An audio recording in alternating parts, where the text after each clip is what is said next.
Right. So thank you so much again for being here. And we'll start with how about you tell me about yourself, your name, who you are, and what you do. Yeah, my name is Sleep. Sleep Deez is my professional name, but Sleep is also like my family name. Uh, my real name is Derek, but people don't really call me that much these days. I'm a music producer, songwriter, music exec, publishing, uh, engineer, I mix, yeah, everything. So, Wow, that's really cool. So mm, how did you get started in music? Like brief me on your life story. um, I started like playing around with the piano when I was in maybe my birthday's in 2 weeks. I feel like I'm getting so old. Uh, yeah, about 20 years ago. Wow.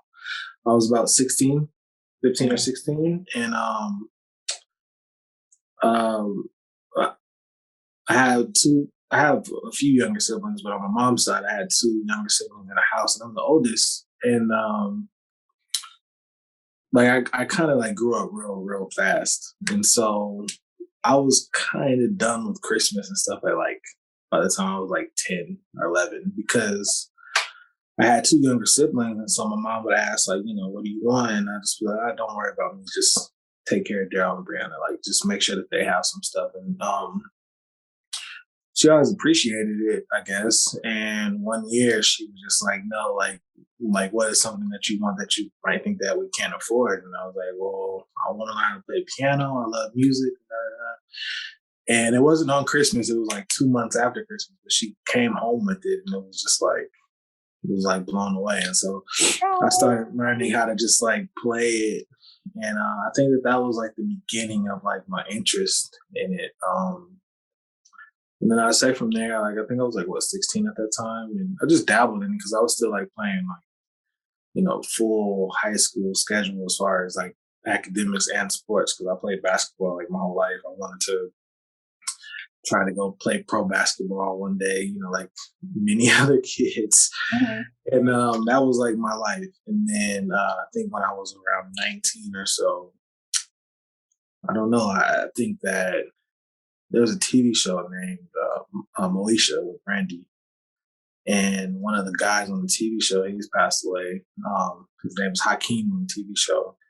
And uh, a friend of like my dad, um, his name, a guy named Robert Barrett, and he worked in the music industry. And Cinna Henry, who was she's a music video director at the time. She's gone on to become a full-on, film director, which is awesome. She was friends with my dad, and they would allow me to come work on the video sets. And so um, my relationships through that and just being around the behind the scenes and seeing all that, I was making beats, and Hakeem from Moesha, forgive me, I can't think of his real name at the moment, but I think he was one of the first people to ever like buy a beat from me. I think they gave me like $100 for like this beat. Wow, And so I was cool. just like, yeah. And I was like, I think I might have been like maybe 18 around that time. And I remember like I would be going to work at like Target, like I think we got paid weekly at the time. And like, I was working part time and my checks would be like $200, $300.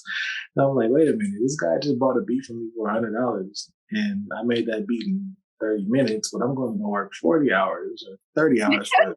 I'm like, hold on a minute, I should probably try to get good at this. And yeah, that was like where it started. And then like, just like friends around the dorms at CSUN, friends at UCLA, friends at Cal State LA. Um, they were buying beats, $25 for a track, $50 for a track. And I was like, man, this might be like a real thing. And I told uh, my dad's like the business person, and my mom is more like go to school, and go. My mom was more like walk this, that's all she knew because she didn't get a chance to like pursue her creative endeavors. And so but my dad worked around the business. And so he was like, yeah, keep going. And he would give me pointers. And that was the beginning. I would say like I was 18, 19, the first time I got really, not really paid, but just made a couple bucks from my music.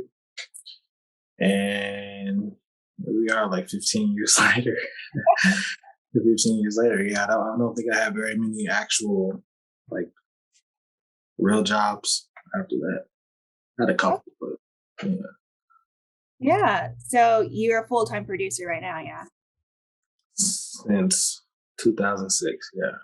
Wow. That's the last time I worked for somebody else is 2006. Yeah. Congratulations. That's good. Oh, thank God. It wasn't smooth the whole way. It still gets crazy, Yeah. but yeah, thank God though. Yeah, thank you. To move on, for context for any newcomers who are interested in being like what you are, a producer or songwriter, can you break down what exactly music production is?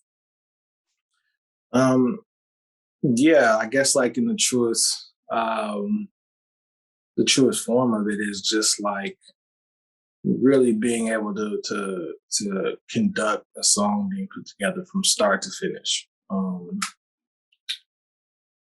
Along the way, like especially with like hip hop music and stuff like that, I think that the role got like a little.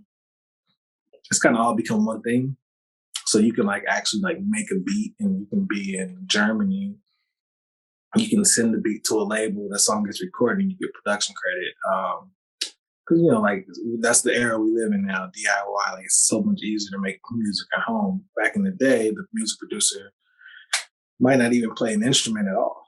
They might just have the ear and be able to compose the music with, have tons of instrument players, and they coach them on what to play and how to play it and things like that. So I would say just like, putting a song together from start to finish would be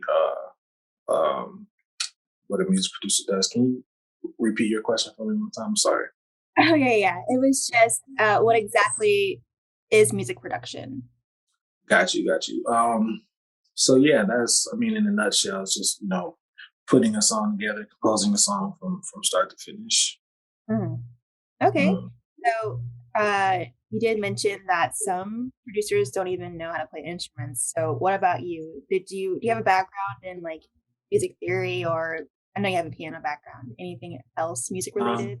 Um, yeah, like I was pretty much, I just taught myself everything, just figured it out. And then like, I think I had been, playing, like fiddling around for about 5 years, and then YouTube came out, and they didn't have tutorials as freely as they do now. But yeah, I was able to find things online as far as it was a lot harder, but just like looking up music theory. So I learned some basics. I wouldn't say that to do what I do that you have to have just know theory inside out. I think that a lot of like what makes different producers like dope is like your taste. And so if you have like a good taste and you really like listen to music, and you know how to like use the equipment to get the sound that you want, you can do that. But I do think like a little bit of music theory can really help, especially once you start to get into just more complex productions. Like I think that if you're doing something like, trap EDM or like just, basic hip hop, I don't really think that the theory is really important, because I know people who, they can get on the piano and play like Mozart, but their beats are awful, when they try to put together production. So I say like a healthy amount of both. Like you definitely want to have like some understanding of how to of scales and how to build chords. And I think that anything just too deep past that is not a requirement. But it also depends on how far you want to go. So, Mhm. mm. Yeah, that Like it would be difficult for like I've been in like at this point I've done every kind of session imaginable, right? So I couldn't imagine like someone who has no amount of theory and then going with a singer, like B or like Christina or somebody like that, and like they want to build something from scratch, and they might have something that they're singing, and you have to play, chords to kind of support what they're singing. Like it would be kind of difficult. But I would say to get yourself in position to start, making some money and doing things, you can learn these things along the way as well. No, you don't need to be full on music theory. to start out. Yeah. Yeah. So, in what ways have you seen music production um, evolve since you've started producing? Oh man. I mean, I'm talking to you on my iPad right now. Like sometimes when I'm on a plane, like I can work on tracks on my iPad. I mean, it's the technology has evolved to a point where, ooh, say something controversial. Oh, Um, the music at this point, like it almost like the music almost like makes itself at this point in a lot of ways because you have like there are some things that I miss from how this has evolved. Um, Anything that you want is available. Anything that you want. So a new style can come out. You know, like say like Pop Smoke. You know, say he came out and he kind of like really took the whole drill sound to like a new level. And it was just easy for any other producer that wants to kind of do the same thing to say like, oh, well, let me go on Splice, let me go grab a drill drum loop, let me go find a sample, put on top, and now I can sound just like that person. So I feel like because of the way it's evolved, we've lost some of like the uniqueness and also some of like the regional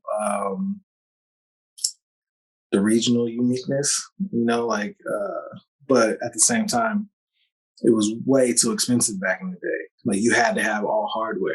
And I think that the fact that it's become so much more affordable is amazing because I've seen like, you know, 14-year-old kids with like fire tracks, you know, so it's, you know, it's dope. And it makes like, it keeps like, I'm always in tune with what's going on. Like, my mind, I'm still 23, but I think that it's evolved to a point too where it's pushed some of the older guys kind of like, if you don't adapt, you know, what are you gonna do? So it's cool though. It's a fun time. It makes it like I think the easier that it becomes to make music, the more your taste is gonna matter. The more your actual know-how is gonna matter. The more like you know, you being able to create a vibe that's like comfortable for the artist is going to matter. Like those things come into play even more, and those are my strong suits. So I'm cool with that. yeah, that's good. So, would you say the music industry is a fast paced industry? Absolutely, yeah. I mean, things are like things that might have been.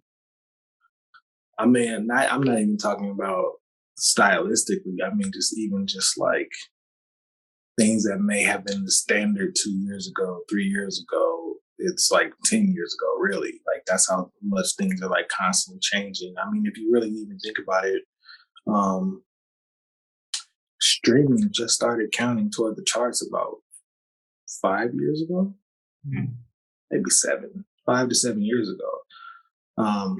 Like it didn't even matter before then. And that's why like you've seen such a shift in hip hop music and urban R&B music, the way it's like it dominates the streaming portion of chart on the charts now because the streaming counts towards the charts way more than it did in the beginning, and it's made a huge difference as well. So it's definitely a fast paced industry that's forever changing. Yeah. So it's good for us to always stay knowledgeable what's going on. Yeah. Yeah. So, what types of songs or music do you produce? Um, that's a good question. I mean, I guess like overall, I would say like pop music, but like everything I do kind of has like an urban flair to it. So like I think like style wise, it doesn't really matter the genre, but I think that my sound is like blending like there's a certain level of cleanness to it, but then there's a certain level of like dirt to it as well. Because like even if I'm doing something like that's really pretty, like chord wise or musically, like I still want the drums to be kind of like aggressive. Mm. Um, or even if it's like something that I'm doing that's stripped down, like I still want it to be like melodically a bit pretty, but I'm doing things, the sounds to try to like, you know, give it like a little lo-fi or I'm just trying to like blend those two things. So I don't really get confined to a genre, but I would say style wise, it's like mixing those two things together. Okay. So just for clarification, what do you mean urban sounding? Yeah, that's a fun one. Just more, hip hop influence with the drums, 808s, things like that. Just keeping it like the core of my music is always going to be that. That's what I enjoy. That was actually a big topic recently. Like, should we call things like urban and things like that? Because there's a big disparity in like the budgets that get allocated to from the labels for these things. Like pop budgets are like a lot huger, and anytime a black artist comes out, they're singing, they're R&B. It doesn't matter, it's funny. Like I think Doja Cat like won a Billboard Music Award like best R&B artist. And I was like what? She's clearly a pop star, Yeah. So yeah, but urban, just hip hop background, hip hop. The drums got to have like a certain kind of rhythmic vibe to it. Mm-hmm. I got you. Mm-hmm. So, are you familiar with songwriting camps? You are, right? Absolutely, yeah. So, have you oh, my word, sorry. Have you been to one before? Yes, I've been to a lot of them. I actually had been to them, and I actually put them on as well. Oh, that's so dope. Can you tell me a little bit about what goes on there? Yeah, I'll give you two examples. Um, the last song camp that I went to, where I left the country for example, I went to Korea to go work with FNC label in Korea, and I was working on records for SF9, for C and Blue, a few other people that they had there, but those were the main ones. It was SF9 and C and Blue, and it was in conjunction with Warner Chapel Korea, right? So the way that this camp runs is pretty close to a lot of the camps that I've done, but it was 5 of us, 5 producers, I believe. And it's very cool, like with them, like some camp. All right, I'll tell you this part after. But yeah, so we get there and they go over what they want to get accomplished, they go over what they want done. They have like briefs and different things like, oh, we want something like, that feels like this. And they don't want you to copy these things. They just want you to come up with something that's like maybe tempo or energy wise in this ballpark, right? And so they divide us up, and each one of us responsible to just make 2 song ideas per day. Which for me, that's just nothing, So, 5 of us making 2 songs a day, like each one of us got partnered with somebody from the Korean side, right? So it might be me working with a Korean writer, one of my friends, they might be working with someone. And we all make 2 songs a day. So that's 10 songs a day. So by the end of the week, that's 50 demos that we started and we worked on, right? And then from there, so this camp in particular, they pay for my flight, they pay for, my hotel stay and everything like that. And in exchange, they give basically first right of refusal on all the records that are made for a certain amount of time. So that could be 6 months, that could be 12 months, where you can't take that record and shop it to any other label while they're deciding what they want to do with the songs that were compiled during the camp. Like I said, with them, it was a great experience. I've been in camps with another label where they try to, because they feel like they flew you out because they pay for it, they want to try to just work you to death for 5 days. I don't do stuff like that. I'm way past that point, and I wouldn't recommend anybody else to do it. But the way FNC did it was awesome because you get to come out, you get to work, but then you also get time to explore where you're at and soak up that energy from being in another country. And so that's one example. And then like for me, when I'm putting them on, they usually last like a bit longer. It's like the same concept, but it's about a month long. Yeah, and so I'm cycling in who I'm working with. So like for 1 week, it might be, 3 writers who come in, or, I live in LA, so some live here, but they'll come, every day.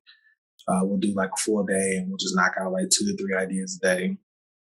And then, they go and do their thing. And the second week now, I'm bringing more people in from somewhere else and we're working on songs. And I'll do that for, about 3 weeks to a month. And then I'm spending the next, month or two after that, just like editing and fine tuning, getting everything complete.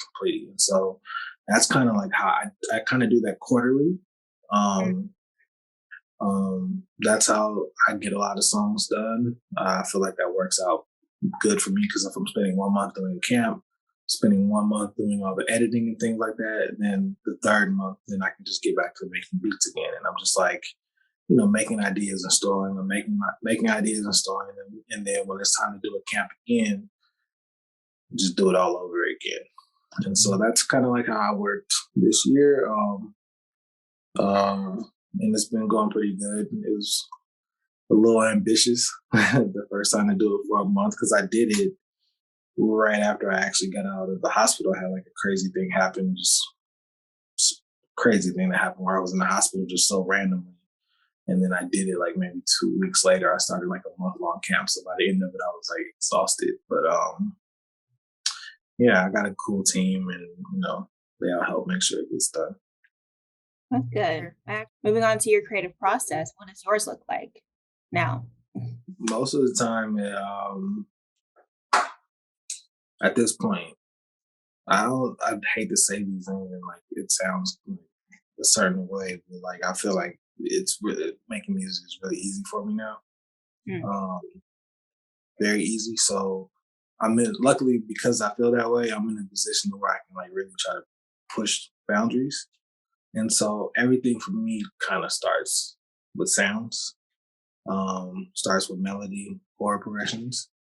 And then once I have that, I pretty much know what I'm going to do with the drums, whether, and that could be a million different things, but I can already hear how it's going to be. So I spend a lot of my time focusing on making the actual sounds and the artifacts and the sounds like grab you when you first hear it. Like that's the main thing that I want to do. And I think that like when you hear My Time or when you hear like G.O.A.T by Eric Bellinger, when you first hear that sound, it grabs you. And then everything else happens after that. So my process is like making sure that it sounds like interesting to somebody's ear to where it can just like grab you right away.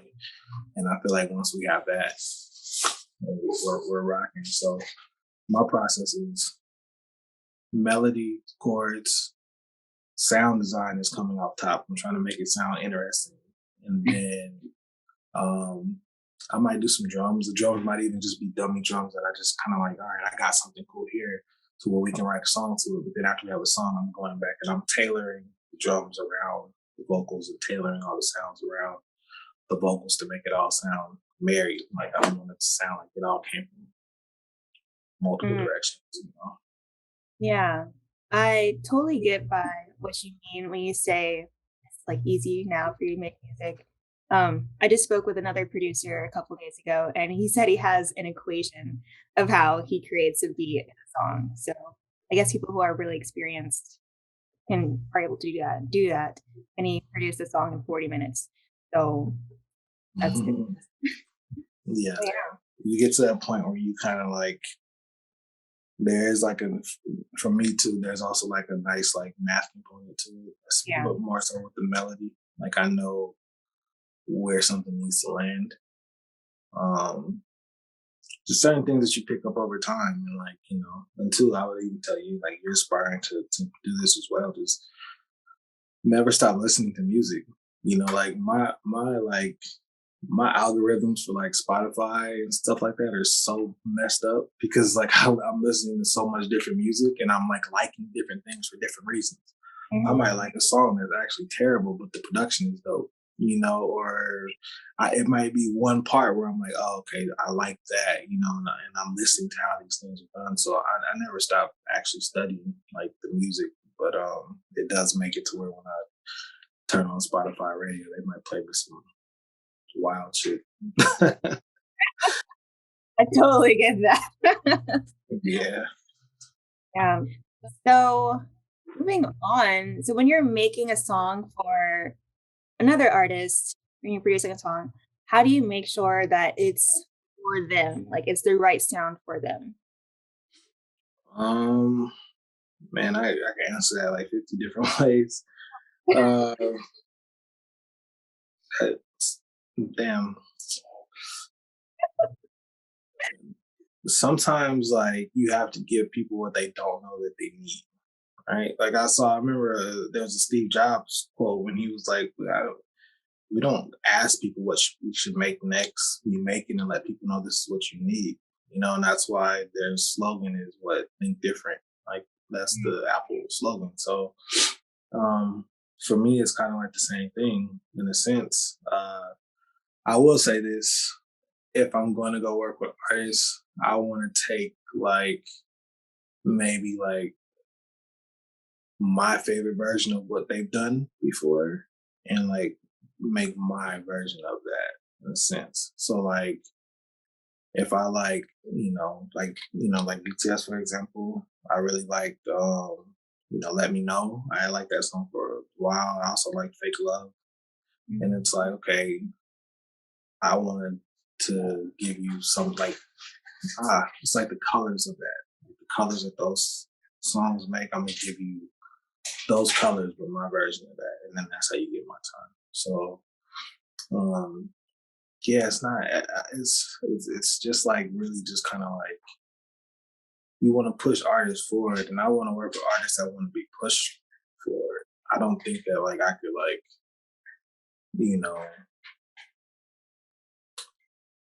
I wouldn't like want to like do a whole album with Tiger. Oh, Like because he does one thing, he does that well, he ends up on the radio somehow doing what he does. That's not what I would want to do. So for me, it's like I would want to give artists music who want to keep pushing what they're doing forward, who want to do that. So it's just really about just studying, listening to stuff they've done before, hearing things that they sound good on. Especially even like with rappers too, because certain rappers sound really good at certain tempos. mhm. So you listen to that, like, some rappers sound good rapping like, more 140 halftime type tracks. Some sound good with even a slower bouncing in, and some sound good with like up tempo stuff, like I was saying, like. So just doing your research and coming up with something that they can rock to. Yeah. I'm glad you said that. I'm really looking forward now to more of your music. I I've been hearing a lot of similarities in music like lately, and I'm trying to expand more and look for different sounds. So I like won't Yeah. get tired of music. I don't think I'll ever get tired, but I don't want to get tired. Like ideally, so. Yeah. Yeah. Just stay pushing, just stay pushing the agenda. I mean, that's why like even like, like somebody like Kanye, he's always gonna try to do something different. He's not asking what he should make next. He's Mhm. like, I'm gonna make this next. I'm gonna make it work. And you might love it. You might hate it, but you respect the process of it at the end of the day. And I think that it lasts longer that way too. Definitely. Um, yeah, I don't think the music becomes like stale as quick too. And I think that's like as far as like what I've been able to do, that's something that I'm probably that doesn't get talked about that I'm probably most proud of is like how long these songs keep lasting. Because like I mean I think like Go with Eric Bellinger and Wale has gone like viral twice on TikTok. And I mean we did that song was 2017 and like I still make like really good money off that song. And then when I see that it's been, 2 years and my time is still on the Billboard digital charts, it's like that's crazy. But it's also too like I still think it's a testament to how much care went into the records from my end and their end. So that's really dope. Making things that feel timeless, not making something that, is extra trendy and is just gonna be forgotten about in 2 weeks. So Yeah. The timeless makes me think of Thriller. and we literally play it not even at Halloween Town, Halloween time, but just all throughout the year because Uh, I miss Michael. it's a lot of care, going Mhm, into it. mhm. All of his music. Oh, amazing. I can talk about him so much, but I won't. So let's finish out our like breakdown of music production and then we'll go into our next topic. So the last question on this topic is when you're producing or you did tell me that you mix, you engineer music as well and master. So when you're producing or shortly after you're finished, do you any mixing on your songs or do you mix during the process of producing? Yeah, I think that like for a lot of producers nowadays, it's happening as you go. Mm, Um, you know, you're figuring those things out, and then the more experience you have, to you're not just adding sounds because you think the sound is pretty. You know, you're adding sounds to fill certain frequencies. All right, mm, so you might have like some chords going, you might have your drums going, where the voice is going to sit frequency wise, and you might say like, man, I need something that's right in this range that's going to fill it out. So you're not just looking for sounds because the sound inspires me. Like, no, it's intentional. You're looking for something that has like this kind of texture to that's going to fit in here. And then even if you find something close, you're like, okay, I got something that is almost what I want. And now that I play it in the computer, I know how to add a reverb to it. I know how to compress or EQ it to make it sit exactly where I need it to sit in here. gotcha, gotcha. Mm. And I'm not just shaking my head. Yeah, I actually know what you're talking about. I'm very proud of myself. But that's really good thinking. I have to start thinking like that now because I do think like, oh, this sounds pretty, so I drop it in. But I'll think more intentionally now. Yeah, I Yeah. remember one time I got this keyboard and it was a Roland Phantom. And the first track I made was like I think I used the sound from every category. I had saved up money to get it, and I mean the track Yeah. was a mess, So yeah, you can get caught up in that, but like that's just be intentional. Yeah. You don't have to overpack. But you can. Might sound Yeah, good. and never forget that the vocal is an instrument as well. And you got to Yeah. leave space for the vocalist. You got a million things going on. Where is the vocal going to go? Vocal is the main instrument. Everything that you're creating should be wrapping around the vocal. So you got to leave that. You got to leave that gap for that. So, That's some good advice. Good, good, good. All right. So, do you work for a company as a producer, songwriter? Are you an in-house producer for anyone? um, I am not. I work for myself. I have a company. It's called Ivory's Boy. Ivory is my dad's name. Uh, and I have a publishing company. I am in a publishing deal with Concord Music. It was Downtown Music, but Downtown was just bought by Concord. Um, but that's just more the business of like what happens after songs are collecting money and who's collecting my money for me. Um, like I'm running my company. I have songwriters and producers who are part of my company, so I'm trying to build that out, make that like the next, hit factory or, just different people who I've seen that have done it really well in the past. Like Tricky and Red Zone, what Tricky and Dream did, or, just different places like that. Like, Dr. Luke and those guys, when they have prescription music and just having just like a lot of producers and songwriters like working kind of like together and pitching lots of music. So Kind of like a collective or even a label. Mm. in a So, sense, like I think like I'm keeping mine like more like part collective and then part like mentorship oh, because gotcha. like some of the people who like I have, they're not really ready to like say like they're not ready to just go and to go do a session with like Beyonce right now, but they can create good ideas that I can develop further that could Mm, go to Beyonce. So I like that part of it too. I feel like it keeps me like fresh and inspired because I like teaching and stuff. So that's really good. Can you say the name of the company one more time? Ivory's Boy. Gotcha, gotcha. Mm. That's just the overall company for like all my business. And then the production part of it's called the Visionary Firm. That's what it is. Gotcha. Okay. Multi. I see. I see. Lots of things happening. Can you run through what a typical studio session looks like from your point of view as a producer or even a head of your company? Um, it okay, so like today, yeah, I got an artist that's here right now. We've been working together for like we've been working together since G.O.A.T came out, like you said. Yeah, you want to come say hello? The dress for the occasion. How does a typical studio session run for us? A typical studio session run? He's a rap artist, songwriter as well. Nice to meet you. He's very self-sufficient. Well. So like for him, it's like more so like just kind of like play tracks and like we kind of like write the same because like I don't really write anything down. We kind of just more so get on the microphone and kind of like figure it out, like stream of consciousness and go back and kind of piece it together. But yeah, for like him, it's like he's probably the most self-sufficient artist that I work with. So it's more so like just playing tracks, playing ideas, getting him some things that he needs. And then but what you know what he's not saying, I'm gonna cut you off. I'm gonna let you finish Taylor. But why me and him work so well together is because all that stuff he was asking him about engineering and how everything he was just explaining.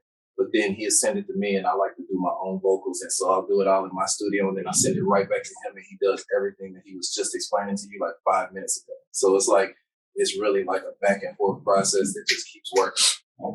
Yeah. Gotcha. And so that's how him and I collab a lot. If I'm doing something that's more for a vocalist, like for, you know, K-pop artists or whatever the case may be, it might be like me and two songwriters. I don't like to have my sessions too packed. I don't like to have too many people in the kitchen. Like, you know, people kind of start stepping on other people's ideas. And I also like to sit back and like let the writers do their thing before I step in and say like, oh, you should go about it like this. You should go about it like this.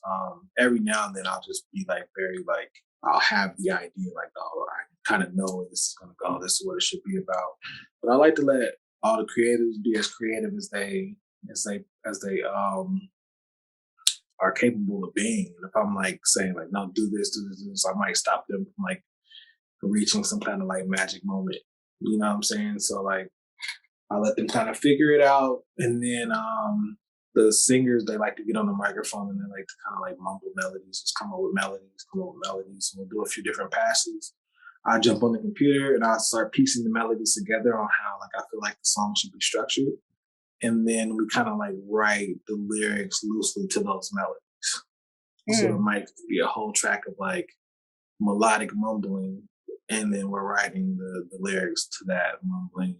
You know, we're not married or glued to like that structure that I come up with, but it's a good guide to get that going. So that's pretty much like typically like how a session, you know, runs. Between that and what I just told you, it's like about 47%.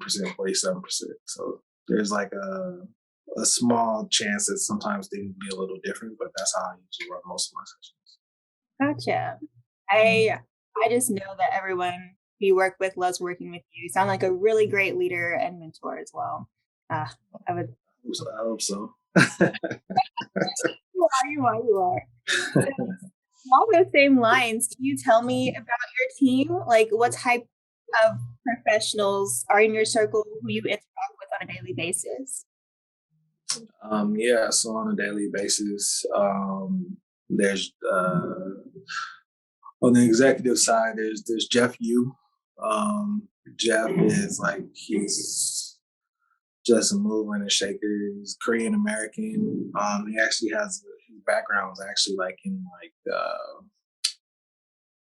you know, he has an MBA, so he was actually like working in DC doing like contract. Like he was basically like making sure that like companies weren't like becoming monopolies. Like he was doing like that kind of work. And somehow he ended up in the music business. And we met a while ago. So he has tons of contacts throughout Asia.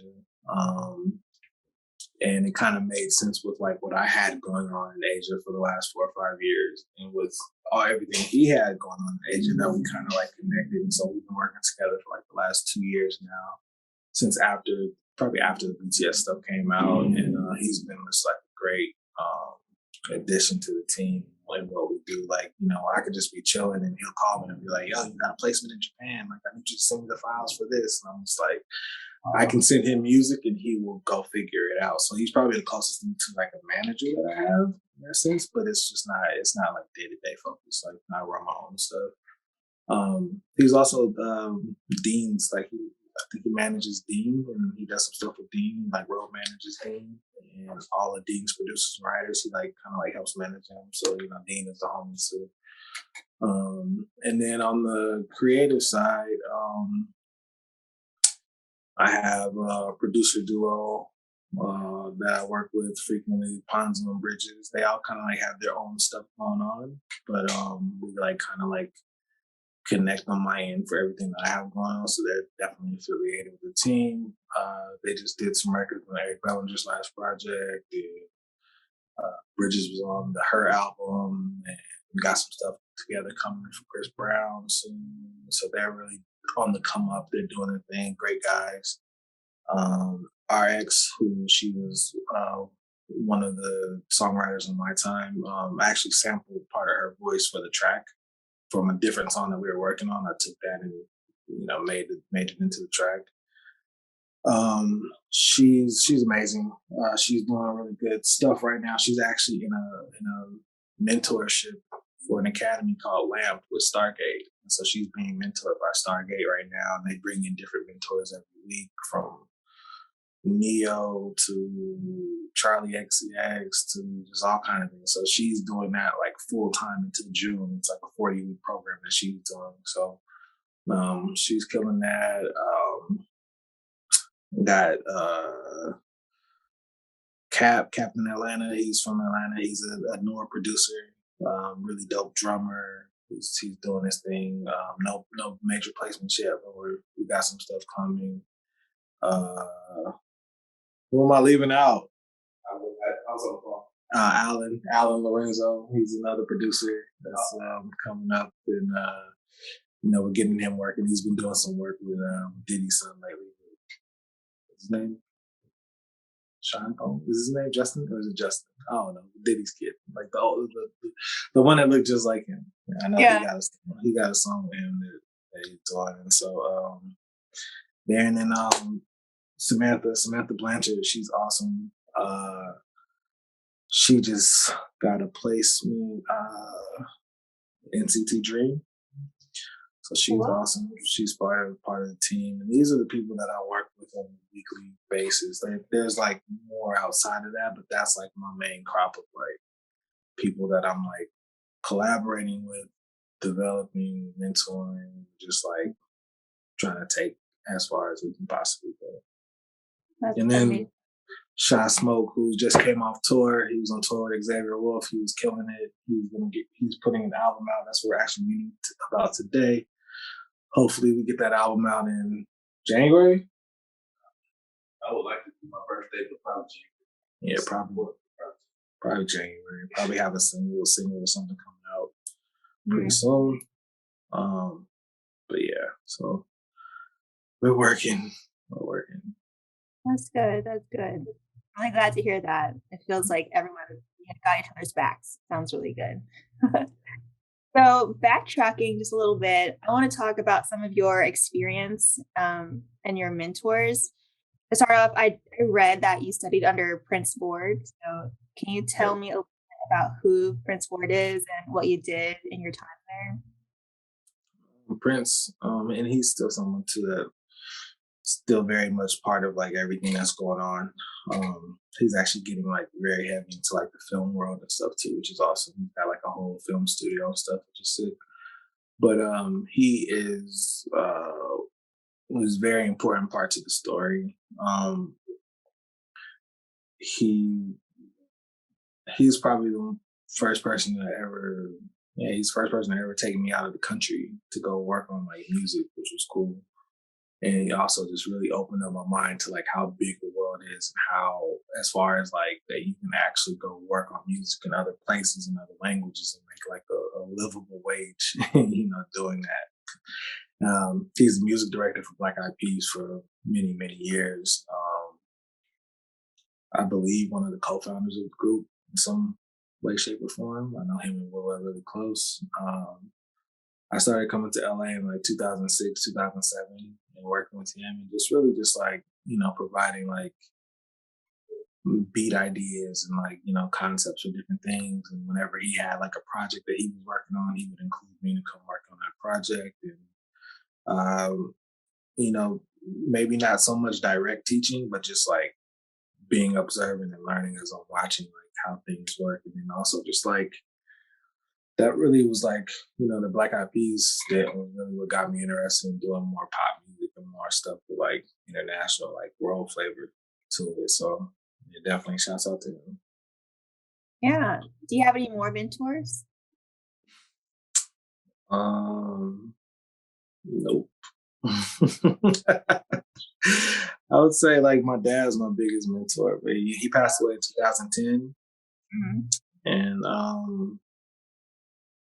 yeah, man, I think like outside of Prince, like I'm also like, and this is probably a flaw of mine, is that I never really asked for much help, Mm. even when it's available to me. I've gotten better over the years, like when it even comes to like delegating or things like that, or leaning on my resources. But for a long time, like I really wouldn't, do that. I just kind of like enjoy the figuring it out and enjoy all that. So yeah, there hasn't been very many people that have like I kind of wish that I had more of that. It probably would have prevented a couple headaches, but you know, I think that is why I try to be that for other people, Mm. because I'm trying to be like what I wish that I had available to me during those times. Yeah, I feel you on that. So, do you think that it's a thing to have mentors specifically in the music industry, or even to have go through? 100%, 100%. Yeah, it's important. Like you want to have like, um, you also got to be receptive to the things too, because there's a fine line between like being receptive to the knowledge that you're hearing and also still knowing how to go with your gut. This is a business where you can literally have nothing and end up with a whole lot really fast. So like there's people can tell you their story, but their story doesn't mean that it's going to be your story. And I think that if you know that off top, and then another thing too that I think is important is that your focus when you find these people that are willing to mentor you, willing to guide you, is you want to bring value. Like a lot of people go into these situations where they meet someone that they think that they can help them, and their whole focus is what value can they take from the situation. No, that's the ass backwards way to go about that. Your whole process in your head should be, how can I provide so much value that if I take a vacation, if I go away for a week, if I don't show up for a week, that I'm missed. Like you Mm. gotta like add value to the situation and stop trying to just only take value from the situation, because you never know like how far like that information that you learn will go. And that was like one of the biggest things. But like when I was around like the Black Eyed Peas camp and like working over there, it was like my whole focus was like, I just got to show up with dope shit. Like I just want to show up and bring dope ideas that people can develop, and like that's all I really cared about. And in doing that, like people invite you places like, hey, we're gonna go to Australia, or we're gonna go to London to go work with Album. You want to come, like, and it's up to you at that point to be observant and learn things, and write it down. Like I would see how certain things work, and I had like a little notepad, and I would just like take notes, and like I wouldn't sit there and like take notes while these things are happening, but I would write it down so I could remember it. Um, I learned invaluable like lessons, from just being a person that was providing value instead of just focusing on what value I can take from a situation, because that's not the right way to go about it. Because Yeah. it's not about you, you know, and it's like if someone's taking their time to like help you with those things, um, you have to appreciate that they're even doing that, because they don't have to, and you should really focus on bringing value. And that doesn't mean stay in a situation and get used, you know. It just, if you're going to be around in that situation for a year, just make sure you're just providing maximum value. I guarantee you that more things will happen for you from being valuable than if you're just trying to come around and figure out like, how is this situation going to work for me? That's a word. Yeah. Let me just soak that in real quick. You know? Very nice, very nice. So let's switch gears one more time. Oh, one more time, yeah. So one thing I'm really excited to speak to you about is how you came to produce a song for BTS. You already know I'm Army, and I'm also learning how to produce music. So it's really awesome. I'm actually getting to speak to you right now. So off with my first question: how does a producer from the States or somewhere that's not where the artist is end up collaborating with an artist like across the world? um, I was really just, I mean, the power of like the internet and social media is how I'm sure that that works for like a lot of people. And I say like another thing too is just like just doing you and like putting out music and doing your own thing, whether it's music or content and things like that. Like people will reach out to you. Like a lot of people will reach out to me. I notice every time I ramp up like my content, like, there's just lots of people, because I think people are so distracted. There's so many things happening. Like, you know, like, I mean, how many times have you thought like, oh, let me do something real quick, and you go on your phone to do it, and next thing you know, you're like on Instagram, and you're like, wait, I was supposed to be doing this. So people are distracted, you know. So you gotta like have content that stays on people's minds. And for me, um, I spent a lot of time in South Korea, 2016, 2017, and 2019 as well, and just different relationships I made. Like I think that like, you know, networking and meeting people, and then like showcasing your art is how those things happen. And so like even for BTS, it's like I have the FNC camp that I spoke about. A friend of two friends of mine actually worked at FNC, and then they moved over to Big Hit, and you know we have been friends since 2016, and I think 2019 I was trying to like really do a YouTube, trying to do my YouTube thing. And I put out like 3 or 4 videos, and I put out like a ton. I did a ton of remixes that summer. Was putting them on my Instagram, and she reached out to me, and she was like, "Hey, you know, I'm working on a Big Hit now. We have this group called BTS." And she was like, "You know, would you want to work on some songs for them? We're working on an album right now." She was like, "I really like the stuff that you've been like posting," and I was like, "Oh, but absolutely." So I sent over some stuff. I mean, the first beat I sent over was Before My Time. It was the first thing I sent her. Yeah, and now here we are talking. So I think it's just like, you know, doing the proper networking to make sure that you're in touch with people who can actually do something for you, and then showcasing what you can do, and then, you know, allowing them to reach out. Like that's how that situation came out for me. It could be different for other people, but like I still think that that's like the best method. Like when you're putting out content and things, like I don't worry about how many views, just worry about like having like a good network of people, so the right people are seeing your stuff, because that can lead to a lot more. Yeah, definitely. Um, yeah, I was gonna go off of that and say, how did you, or not how did you, but what would you tell like an aspiring artist, producer, how they could get their music themselves known? I know you put out on YouTube and Instagram your beats and having also a good network. Would you add anything else to that? Um, If you I didn't. think that having some individuality too, because like we spoke about earlier, when I'm saying like everybody is like using the same drum loops from Splice and like a lot of the same kind of sounds. I think that in an era like this, I think, you know, having some kind of like something that makes your music you is even more important. Like showcasing like your taste level is even more important nowadays to get to kind of stand out from everybody else.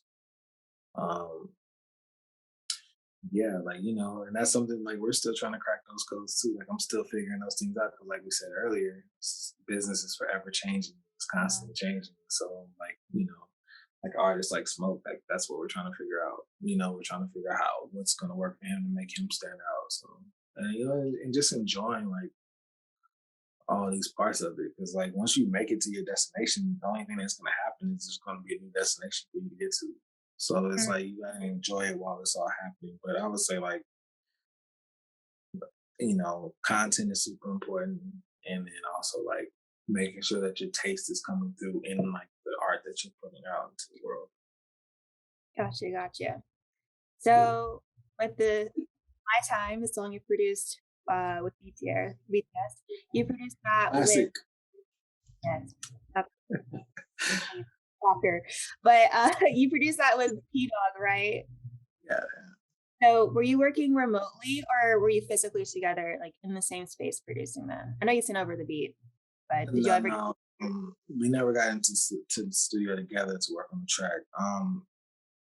I had the track, pretty much done from my end, and mm, then he did like some really cool stuff with like sound layering and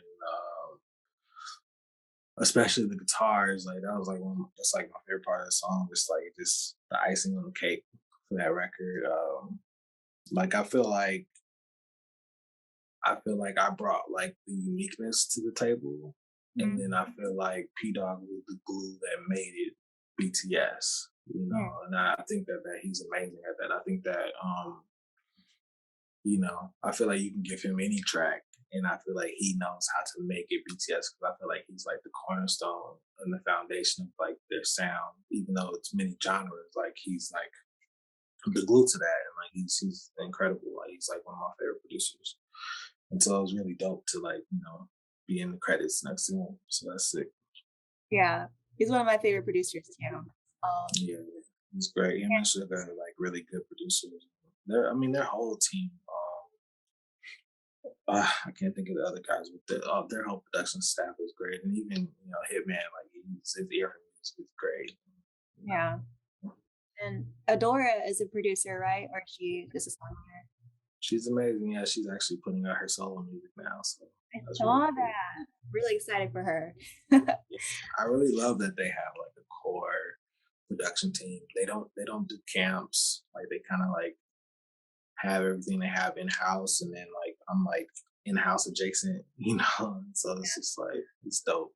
Yeah. Yeah. So can you tell me a little bit about how remote work works as a producer and songwriter? I think that it all got reinvented over the last 20 months, right? There was one aspect of it, prior that was like the remote work could always be physical work because like, it's just remote because it's convenient. Like the internet made it convenient, but I think that that's even changed a lot more now with like, I did some Zoom sessions during the pandemic.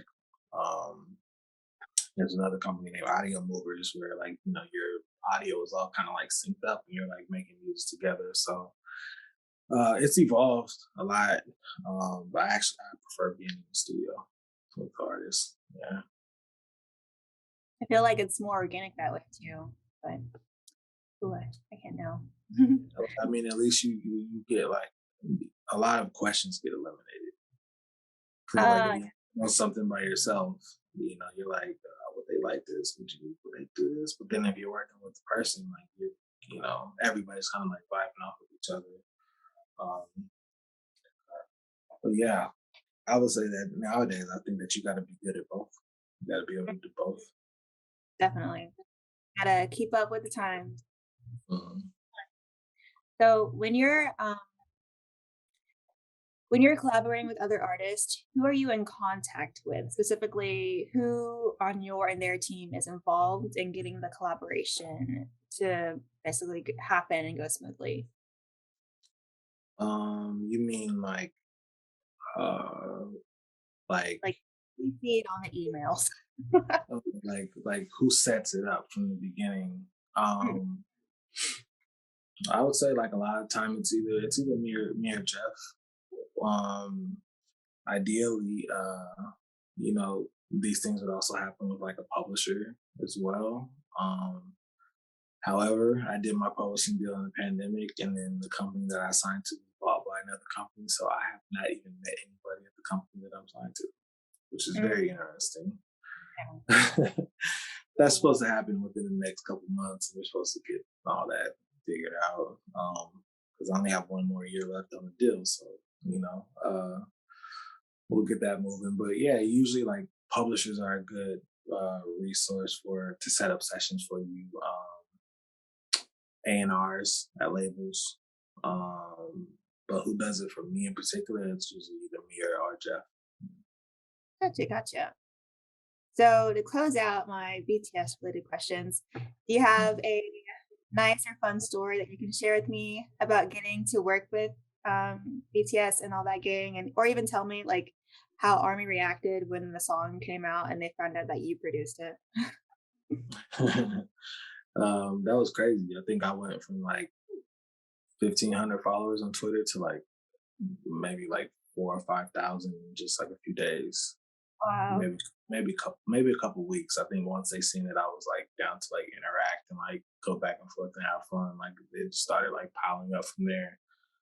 That was a really cool moment to like listen to a release online with millions of people. Like just the reaction after they heard it. Like they were like basically like speechless because they kept asking what it sounded like. Um, I would say a cool story surrounding it is like I met them at Jingle Ball. 2019, right? Mhm. So the album came out 2020. So this is December, like top of December. And I met them at Jingle Balls, kind of like, hanging around backstage. And like,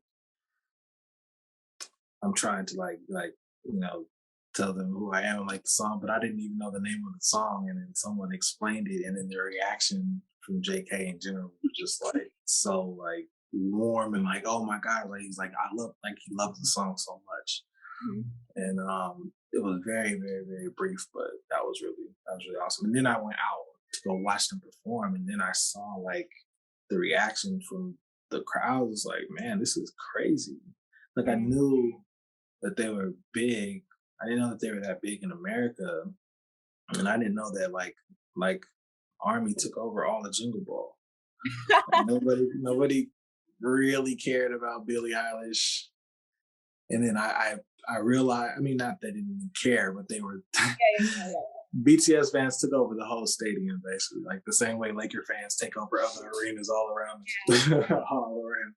And then I saw like, they really liked Halsey, and I didn't know like I was like, oh yeah, because Halsey has a song with them, so they showed Halsey a lot of love too, and like they just kind of took over. And I remember after BTS was done, someone performed after, and it got kind of like quiet, like not quiet, but just in comparison, it was just like a lot of army was like, all right, I'm out. Like this is who we came to see.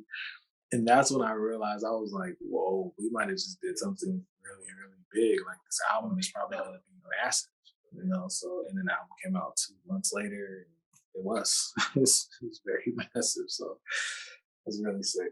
Yeah. yeah. That song is on my repeat. I play that every day. Oh, I like study that song actually.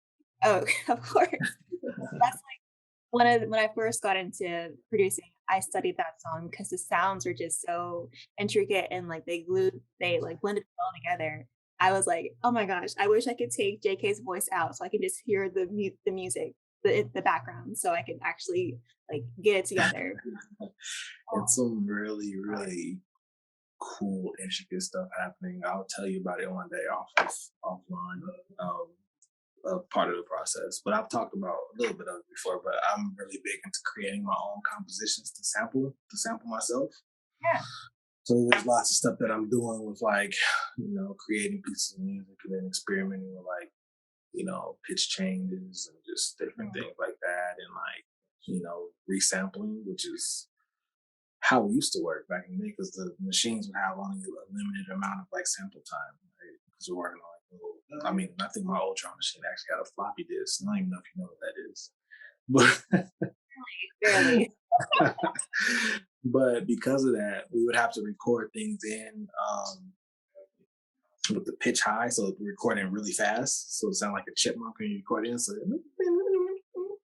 and then once you have it in the machine, you're able to slow it back down. So we had to record it in fast, so we would not use up all the memory. And then you slow it back down, and you get all kind of like interesting artifacts that kind of like are in there. So, like I said, technology, like me making music is so easy for me now that I'm like, what if I try to do that, but on a computer, but then I slow it back down, but then I like reverse parts of it, and then you start getting all these like crazy artifacts in your sound. And like that's like one of the like, and it's not even the secret sauce, but that's one of the sauces to my production, and that's why when you hear it, even if you listen to the album, My Time is one of the loudest songs on the album. It's a lot louder than every other song. Black Swan and My Time are probably two of the loudest songs on the album. So just sit in the dark, let the album play. You can start at shadow, just let the songs run, and then when you hear it in My Time, you automatically notice that it's a little bit louder. It's kind of like stands out just a little bit, but that's by design, and a lot of that has to do with like a lot of like cool stuff, you know, killing the high end information, not with EQ, but like actually destroying it with resample, and you know, it's fun stuff. It's like science. It definitely is science and math and all of that. yeah, for sure. I will definitely be doing that tonight, sitting in the dark, listening to that album. Oh, I think that was actually the first album that I listened to all the way through for BTS, but I'm gonna do that tonight. But that was really cool what you told me about finding the artifacts in the sped up floppy disk, but also doing that in like the modern technology. The way people like you and other people are so innovative today is it just blows my mind. So that's how you find individuality and uniqueness when you're making art. That's Yeah. you. Yeah, that's why when people hear My Time, like I've had people ask me, like, "Oh, what is that instrument in the beginning? What is that?" And I'm like, "Well, it's several things. They're all like kind of working together, and then there's actually some reversing happening, but it's like it's parallel reversing. It's not just taking audio and making it backwards; it's running backwards underneath. So it's the audio isn't flipped around. It's the actual audio still playing forward, but it's playing reverse, but still playing forward. That sounds it's not gonna make any sense to anybody, but like you know stuff like that. Got you. Got you. I mean, I don't got you, but I got you. in time. Yeah. I might reach out to you with some more questions later, though, so I can fully understand. No doubt. Yeah. So besides My Time, what are some of your other credits that you have as a producer or a songwriter? So I kind of just keep it more so like some of the artists that I work with. I can give you some specific songs offline, but you know, work with Usher, work with Rihanna, worked on Madagascar 2, worked on the several like G.O.A.T campaign. The cartoon. Yeah. That some Sheryl Crow, Busta Rhymes, Gleeks, Katy Perry, lots of stuff back then. I'll put together like a playlist of. I'll figure out a cool name to name it. Good. I love making people.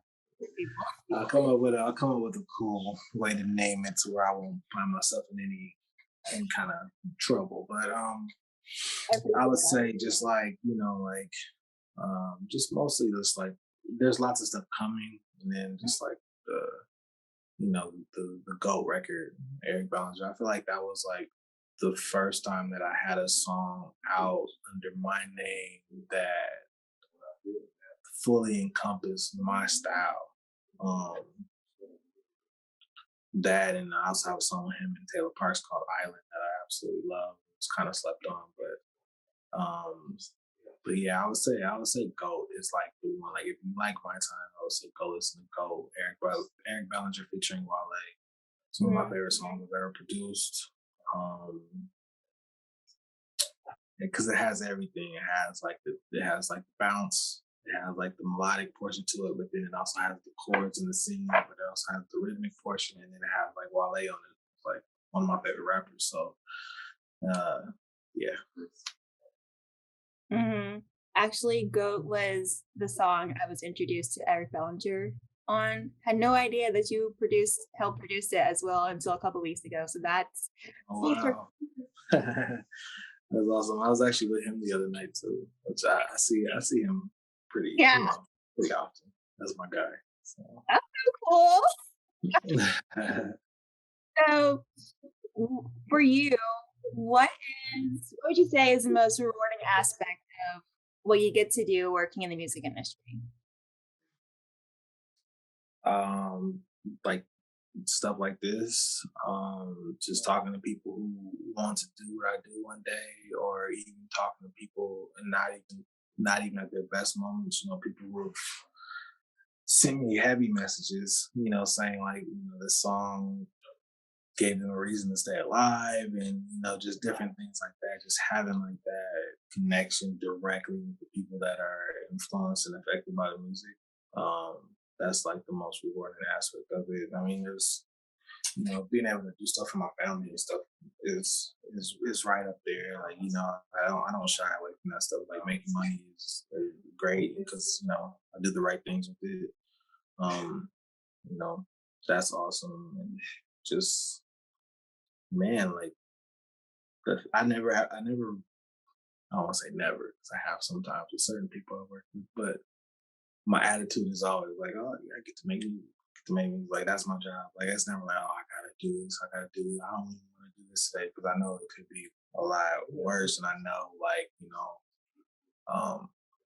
I'm doing great, and I know that the last 2 years have been hard for a lot of people, and I don't like fully know what people are going through.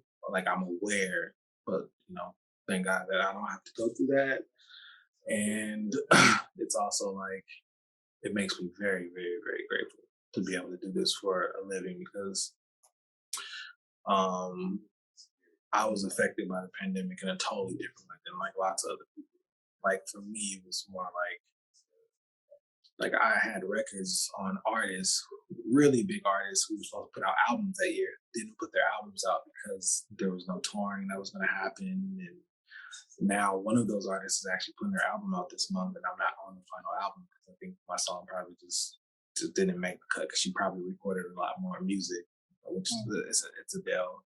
So like that sucks for me, but like in comparison to the problems other people had going on in the world, it's nothing. So um, like that's the most rewarding part is to be able to do that and live in a cool city, live in a cool place, drive a cool car, and just have so many people like reaching out to me, like saying how much they love the songs. Like I could be having a shitty day, and then I get on Twitter and I'm like, oh, I just played this song, and it just can turn my day around just like that. Like it just it puts everything in perspective. So that's dope. Yeah, that was a really nice answer. Pulled on my heartstrings. I really appreciate you sharing with me. So, if you can you tell me any future projects or aspirations you have for working in the music? hmm Um, I have an album that's actually done. Um, it's really Your own cool. Yeah, it's like I guess it's like in the middle of like not style wise genre or anything like that, but just in the middle of like kind of like what Calvin Harris does and what DJ Khaled does. Like album? somewhere in the middle of that, like a collaborative kind of album where I produced the whole thing and got different features and different collaborators. And I'm actually um, it's actually like semi on hold right now because uh, somebody wants one of the songs, and so when those people want one of your songs, you kind of just gotta put everything on hold and wait Hmm. and see if they use the song. So I'm waiting to see what happens with that. There are some collaborations that could be potentially happening that the people who already love what I do, it will make them very happy. I will say that. And yeah, just kind of just pitching a lot of music right now. There's lots of records that have been cut. Just waiting to see what happens. That's the hard part about that is that's not in my control, and you're just waiting for the artist to release these songs. So there's our Normani record that's coming. It's got to be cool. Oh, she is amazing. Such a good performer too. She's cool. Yeah, I think that I can offer her a lot as far as helping her reach her full potential. I'm not saying that the people who work with her now haven't. I know everybody's so sensitive and they take things wrong, but Yeah. I'm just confident in what I can do. So I would love to work with her. I would love to work with more artists who are like right there, like on the cusp of like they could just really just take it and skyrocket to the next level. Mhm. But yeah, lots of new things coming. Awesome. What is something you hope to achieve within the music industry? Maintain my sanity. um, I have a documentary that'll be coming out too soon as well. It's really cool. Been working on it for quite a while. Wow. As far as achieve, I mean, I don't know. Like, I really want to see like if everybody who's on my team who works part of my company or just frequent collaborators, if I can just like see all of them with like platinum plaques from whether it's their own music release or from songwriting for other people. And if I can play a part in that, I think that that's like would be my biggest like thing that I would want to see happen. I don't really have like, I could say Grammys and stuff like that, but I don't really care as much as I used to. I used to care more, but then also too, like I worked on the Black Eyed Peas album. We won a Grammy for 2010 best pop album. So really just getting like my company like solidified and being like a cornerstone that people want to come to on a regular basis for production and songwriting. Like that's what I want. Like I feel I don't think that there should be like a major album that comes out that doesn't have like me or one of my like teammates on the album. Like that's like the goal. Gotcha. Very high standards there. I see you. All right. So we're winding down now. What is one thing that you wish you could change about the music industry? One. One. I just won this time. I think that people should get paid faster. I think that's a huge problem. I think that so the way American publishing works is, especially when it comes to like your songwriter royalties from like BMI, ASCAP, they work on a 9-month delay. So when I get paid from BMI next month or this month, like next week sometime, that will be the royalties from fourth quarter 2000 and what year is this? Fourth quarter 2020.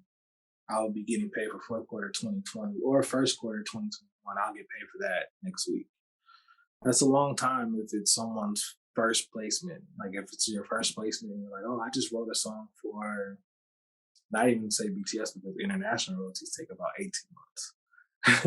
So like say if you just wrote a song for, Nicki Minaj and it's all over the radio and you're like, oh man, I can't wait to get paid. Like you're probably not going to see your first big check from that for about 9 months, 10 months. And so what ends up happening is, in the meantime, what are you going to do? You're probably going to go sign a publishing deal and it might not be, as favorable for you as it should be.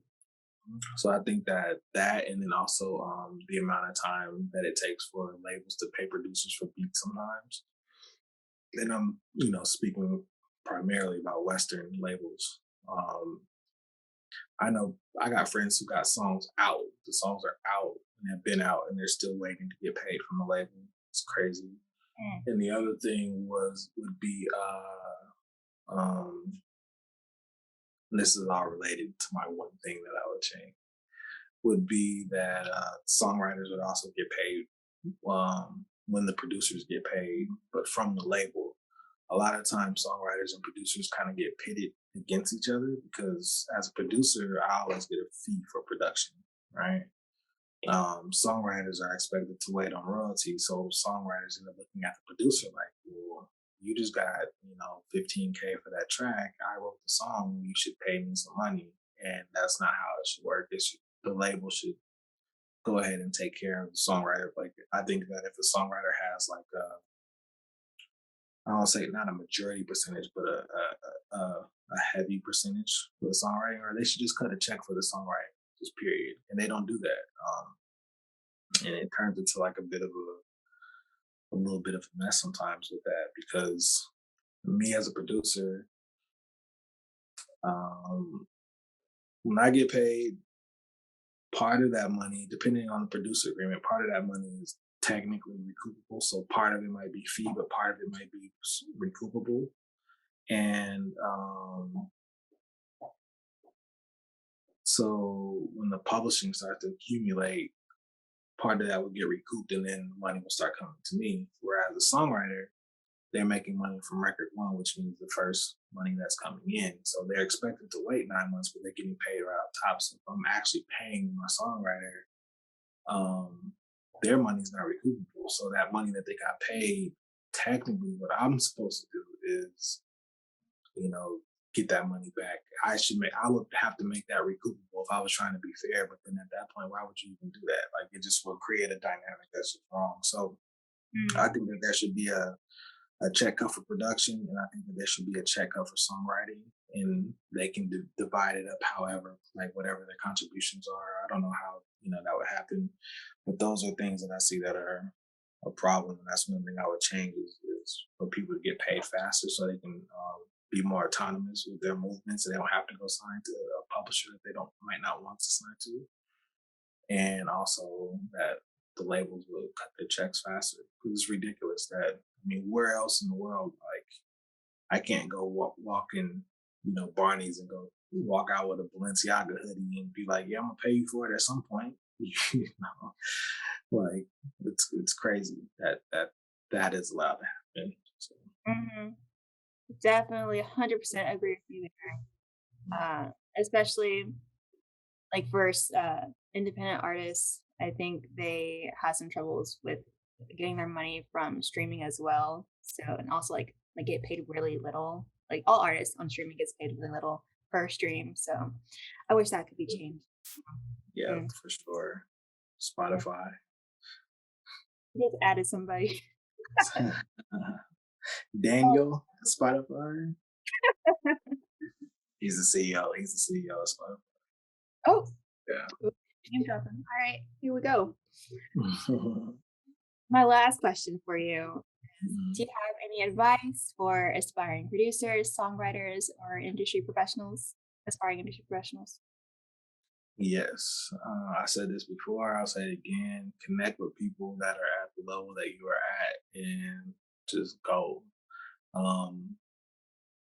It's good to have a mentor, see if you can find them, but a lot of my opportunities come from people that I was a newcomer with, like some of my close friends that I met back then, like, my boy DJ, he's the vice president of Def Jam. Boy Tunji, he's now the CEO of Def Jam. My boy Gary, he's like a high exec at Atlantic. Omar Grant, he was an A&R, now he's the co-president of Rock Nation.